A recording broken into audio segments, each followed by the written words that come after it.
Bonjour. Paix sur notre terre, paix sur nous tous.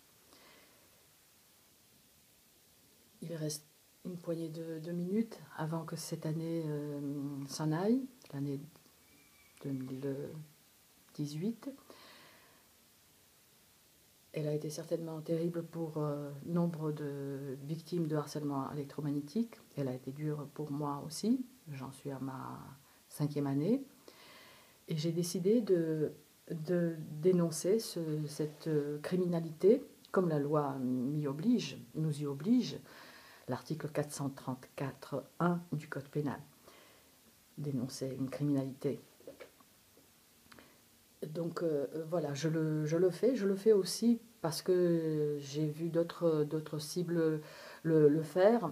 Et nous ne sommes pas très nombreuses en France. Il y a énormément de témoignages anglophones, des témoignages américains également, et quasiment rien en France. Donc voilà, c'est en fait la vidéo d'Elena Sagnol qui m'a incité à en faire autant. Témoigner à visage découvert, c'est s'exposer. Je m'expose déjà par ailleurs énormément, je vais en parler dans d'autres vidéos. Et par les temps qui courent, et dans le pays qu'est devenu la France, c'est dangereux. C'est dangereux. Il y a des gens qui l'ont payé de leur vie. Et l'une d'elles, celle-là, j'en fais ma marraine. Ma petite Claire, merci pour tout. Je le ferai avec moins de brio, donc je serai probablement moins ennuyée qu'elle. Vous savez qu'elle a été dégommée le 25 décembre 2016. Et dans ce livre fait par un RG, un ex-cadre RG, il donne les modes d'emploi, comment se débarrasser des gens qui gênent. Voilà, donc bon, on est nombreux à commencer à gêner, mais justement il faut qu'on soit nombreux à gêner. Hein. Le Goliath est énorme, énorme. Il faut que nous soyons beaucoup de petits David. On va lui mordre les mollets. Voilà. Le harcèlement électromagnétique, c'est une crapulerie dénoncée dans beaucoup de sources anglophones. En France, c'est verrouillé, de chez verrouillé. Une omerta béton, un déni, ça n'existe pas. Les armes micro-ondes, madame, c'est de la science-fiction. M'a-t-il été dit il y a 2 ans de ça, dans un grand commissariat d'une grande ville du Sud. Bon. Donc voilà, le harcèlement électromagnétique. Pour ceux qui ne connaissent pas du tout, peut-être je vais rapidement lire un courrier que j'ai fait à une personnalité connue, que je ne vais pas nommer parce que sinon YouTube va me mettre des choses qui n'ont rien à voir avec le sujet. Et dans ce courrier, en fait, ce courrier, pour ceux qui ne connaissent pas du tout, peut un peu présenter ce que c'est le harcèlement électromagnétique. Donc à l'attention de madame, je vous dirai le nom dans une autre vidéo. Merci de votre... Vous allez deviner d'ailleurs qui c'est. Merci de votre action sur les violences faites aux femmes, les visibles, les impressionnantes, du sang, des coups, la mort qui s'ensuit. C'est en effet terrifiant. Cependant, il existe depuis des décennies une violence faite aux femmes, pas seulement, hein, il y a beaucoup d'hommes, et de plus en plus, qui sont touchés. Une violence faite aux femmes cachée, pratiquée en impunité totale. Dans bien des cas, elle peut être moins spectaculaire, mais elle est tout aussi terrifiante. Son but, tuer à petit feu. Pas vu à la télé, et pour cause, nous sommes nombreux à savoir pourquoi. Pourquoi les infos, les vrais, ne passent pas. Donc pas vu à la télé, et pourtant, le harcèlement électromagnétique est une violation intégrale de tous les droits fondamentaux. Les mauvais traitements et les tortures sont infligés notamment par les armes à énergie dirigée ou par des dispositifs d'attaque à distance à base d'électromagnétisme. Pour faire simple, hein, c'est complexe.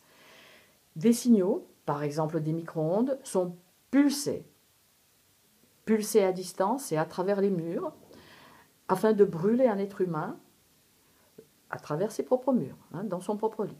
Le handicaper, le rendre malade, le pousser au suicide par privation de sommeil et, in fine, le tuer sans preuve.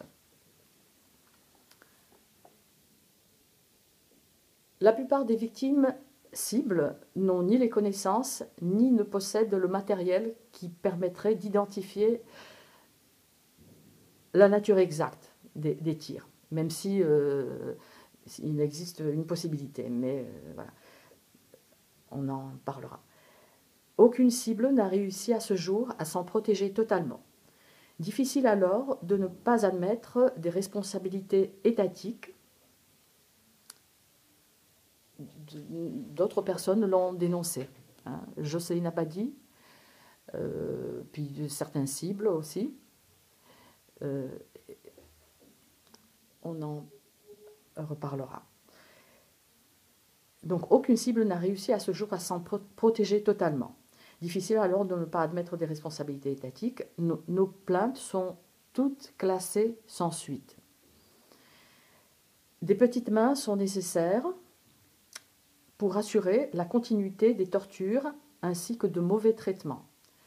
Pourrir la vie à la cible dans absolument tous les domaines. De plus en plus de personnes alentour la cible sont alors recrutées. Du matériel destiné à faire souffrir la cible en continu est déposé dans des appartements voisins, par exemple. Vu l'ampleur impensable de harcèlement électromagnétique, où qu'elle aille la cible, et ce pendant des années, il est évident que des moyens hors portée d'un kidam sont nécessaires. Une démocratisation de certains dispositifs d'attaque à distance est également constatée par nombre de cibles. Possibilité d'agresser via un smartphone. Il y a beaucoup de jeunes qui sont au courant. Ah ça je sais madame, oui. Pas de conspirationnite ni de paranoïa. En Pologne, le ministre de la Défense Antoni Malichewicz avait pris en compte les plaintes de citoyens polonais pour harcèlement électromagnétique et avait ouvert en 2016 une enquête. Rien de tel en France. Il semblerait que l'enquête en question ait été close en septembre 2016 pour cause de secret défense. Il est fort possible, en France aussi, que cette même raison d'État, ça c'est ennuyeux parce que la raison d'État c'est plus fort que tout. Hein. Le ex-cadre DRG en parle, on tue pour la raison d'État.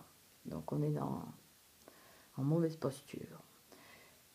Il est possible qu'en France aussi, cette même raison d'État couvre les tortures et autres expérimentations illégales confiées en partie à des sociétés privées avec l'aval discret de l'État. Ce fut l'absence de contrôle parlementaire du renseignement évoqué dans l'article juridique « Droit comparé du harcèlement électromagnétique, nécessité d'une loi française ».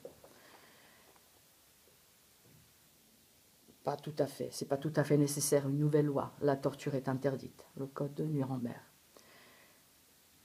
Les États-Unis ont annoncé enquêter sur des attaques acoustiques sur leurs diplomates à Cuba.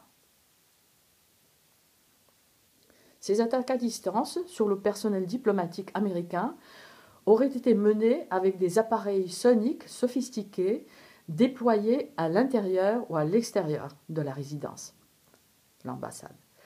Des milliers de cibles de harcèlement électromagnétique à travers le monde se plaignent des mêmes symptômes sans que leurs plaintes soient prises au sérieux. Des heures de torture quotidiennes pour des milliers de cibles, des années durant. Des douleurs infligées par les radiations ionisantes ou non sont à hurler, hein, mais peuvent ne laisser aucune trace. Les micro-ondes chauffent le sang et les liquides corporels ou brûlent les organes à l'intérieur du corps. La technicité de ces dispositifs d'attaque à distance est complexe et variera rapidement en fonction d'éventuelles découvertes de certains de ces aspects par la cible. Parce qu'il y a parmi les cibles, il y a des scientifiques, il y a des physiciens, etc. Mais ils passeront rapidement à autre chose parce que, comme l'évoque par exemple Elena Sagnol dans ses vidéos, il s'agit des technologies militaires et les militaires, on le sait, ont une bonne trentaine d'années d'avance sur ce qui se fait là, ce qui est présenté au public. Le nouveau high-tech crime aux allures futuristes reste méconnu du grand public. Le dénoncer entraîne des représailles inouïes, inimaginables dans un état dit de droit. En France, l'omerta est particulièrement tenace, alors que des lois contre les tortures électromagnétiques, harcèlement électromagnétique, électronique parfois on dit, mais ça prête à confusion parce que les gens se disent que c'est peut-être les ordinateurs, rien à voir, rien à voir. Donc les lois contre les tortures électromagnétiques existent dans au moins 3 États américains, Maine, Massachusetts, Michigan, je les ai dans le texte, et des dispositions juridiques commencent à être prises en Russie, ou sont prises déjà en Russie, au Canada, en Irlande. En France, c'est la psychiatrisation des activistes, et à la soviétique. Les cibles de cette criminalité inédite sont quasiment toutes engluées dans le gang stalking, un harcèlement global. Surveillance 24 heures sur 24, 7 jours sur 7. Traque, où qu'elle aille la cible, où que nous allions. Violation de domicile quotidienne, sans effraction.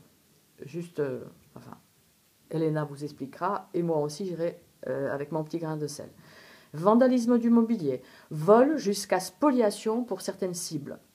Harcèlement administratif, mafieux, policier, judiciaire, voire internement abusif, avec pour but l'isolement et la désocialisation, la destruction totale, psychique et physique de la cible, dans le silence et l'impunité la plus totale. Les cibles tentent, c'est presque fini, les cibles tentent de se regrouper. Les associations existantes, dont je ne dis pas le nom, parce que surtout pour l'une, elle ne veut pas, cette association, la responsable de cette association ne veut pas qu'on dise, qu'on parle de son association. Bon.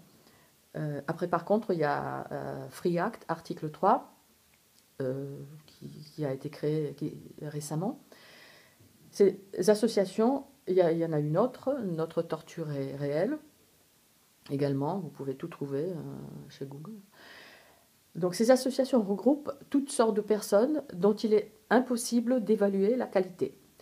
Si l'on tient compte que tout est mis en place pour empêcher les victimes d'obtenir ou de conserver des éléments de preuve de leur calvaire et pour avoir accès à la justice, on se doute que ces groupes de victimes sont infiltrés, outre que ces associations peuvent aussi attirer des déséquilibrés. Une journée mondiale de protestation contre le harcèlement électromagnétique a eu lieu le 29 août dernier. À Moscou, une 3e conférence contre le terrorisme psychotronique a eu lieu là le 1er et le 2 décembre 2018 à Moscou. Voilà pour une introduction en la matière, en ce qui me concerne, parce que vous avez beaucoup de sources. Je vous souhaite un bon passage à l'année 2019, qu'elle nous apporte la paix.